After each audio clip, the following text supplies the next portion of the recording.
आज हम जो डिस्कस कर रहे हैं वो क्रिटिकल केयर आईसीयू कैसे हम घर पे रेडी करता है।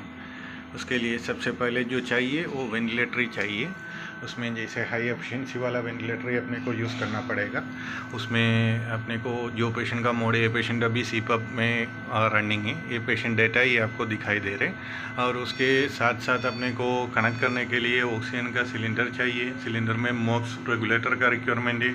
मॉक्स रेगुलेटर खोलने के लिए जो चाबी है, चाबी का रिक्वायरमेंट है।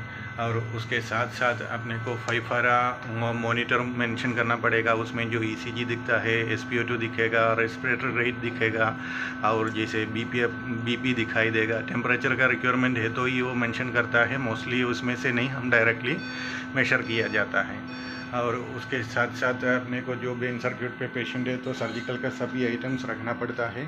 और उसमें 3 फंक्शन का बेड यूज़ करता है। 3 फंक्शन बेड इसलिए यूज़ करता है, पेशेंट को हेडअप करना, पोजीशन देने का उसी टाइम पे बहुत हेल्पफुल रहेगा। और उसके साथ साथ पेशेंट को चादर के नीचे एयर बेड यूज़ करता है। एयर बेड किस लिए यूज़ करता है, जो पेशेंट को बेड सॉर नहीं हो। और उसके साथ साथ जो सर्जिकल का आइटम्स हम जैसे यूज़ करता है, ये खाली डिस्प्ले इसलिए किया हुआ है। जो चीज़ चाहिए उसमें सबसे पहले अपने को सेक्शन ट्यूब का रिक्वायरमेंट है। और उसके साथ साथ उसमें स्पेशली ध्यान रखना, नेल के जो राउंड टिप वाला ही यूज़ करना, प्लेन टिप वाला यूज़ नहीं करना। और जो पेशेंट अगर ट्रैकियोस्टमी पे है तो उसी नंबर का एक ट्रैकियोस्टमी ट्यूब और उसके साथ साथ एक उसका उससे ज़्यादा नंबर वाला, नहीं तो कम नंबर वाला एक और पेयर में रखना चाहिए। और ये सिलिकॉन कैथेटर जो पेशेंट को कैथेटराइजेशन के बाद चेंज करने के लिए, और नेबुलाइजर किट सभी यूज़ करना है। और यूरिन बैग रखना चाहिए। और एक शुगर वाला पेशेंट तो एक ग्लूकोमीटर रखना है। हमेशा एक IV कैनुला का सेट रेडी रखना चाहिए, जैसे कैनुला और विथ कैनफिक्स। और उसके साथ साथ अपना IV सेट है, 10 cc सिरिंज है, नीडल है। और शुगर वाला पेशेंट है तो इंसुलिन सिरिंज भी रखना है। 18 का नीडल और 24 का नीडल ज़रूरी है। और ज़ैलोकेन जेली हमेशा रखना चाहिए, कोई भी कैथेटर इंसर्शन के लिए चाहिए। और वेंटिलेटर का जो पेशेंट है उसमें एक बेन सर्किट और वेंटी सर्किट हमेशा एक्स्ट्रा रखना चाहिए, अगर अपने को फ़िल्टर ख़राब हुआ या टीपीस ख़राब हुआ कुछ भी है।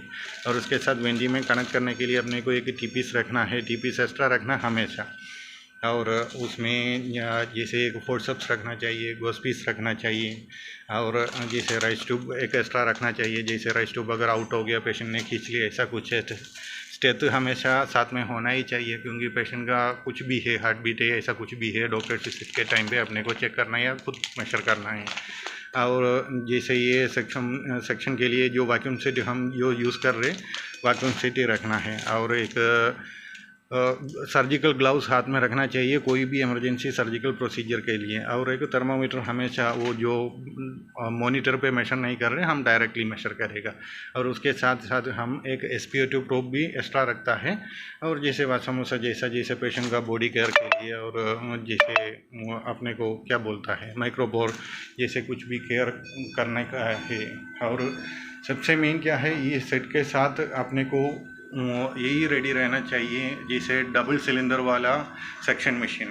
डबल सिलेंडर वाला सक्शन मशीन हमेशा रेडी रखना चाहिए। कभी भी पेशेंट को क्लॉट हो गया, ब्रीथिंग डिफ़िकल्टी हो गया, कुछ भी हो गया तो इमरजेंसी यूज़ के लिए। और उसके साथ साथ जैसे पेशेंट को राइस ट्यूब फीडिंग के लिए हमेशा का एक मेडिसिन क्रशर रखना चाहिए, साथ में पानी रखना चाहिए, मेशर वाला ट्यूब रखना चाहिए, एक्सेप्टो सिरिंज रखना चाहिए। और सिरिंज हमेशा क्लोज ही रखना चाहिए, वॉश करके। और जैसे NS एक फ्लश के लिए, सेक्शन फ्लश के लिए रखना चाहिए। ये सभी अपना आज का वीडियो में आपको दिखा रहे हैं। ICU का सेटअप कैसे होता है और किस तरह से होता है, ICU का सेटअप के साथ साथ क्या क्या रिक्वायरमेंट होता है।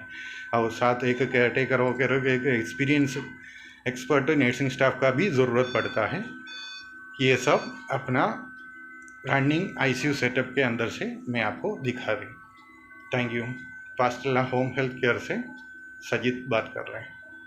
और साथ में एक एक्स्ट्रा स्पेशल चीज़, जैसे पेशेंट का घर से जो एंट्री होता है, एंट्री गेट के सामने स्टेरिलियम दैट मीन्स डिसइंफेक्टेंट, जैसे हाथ सैनिटाइज करने के लिए रखना ज़रूरी है। कोई भी आया तो मास्क पहन के और हाथ सैनिटाइज करके ही अंदर आने देने का, ये स्पेशली हाइजीन के लिए पर्पस के लिए ध्यान रखना है।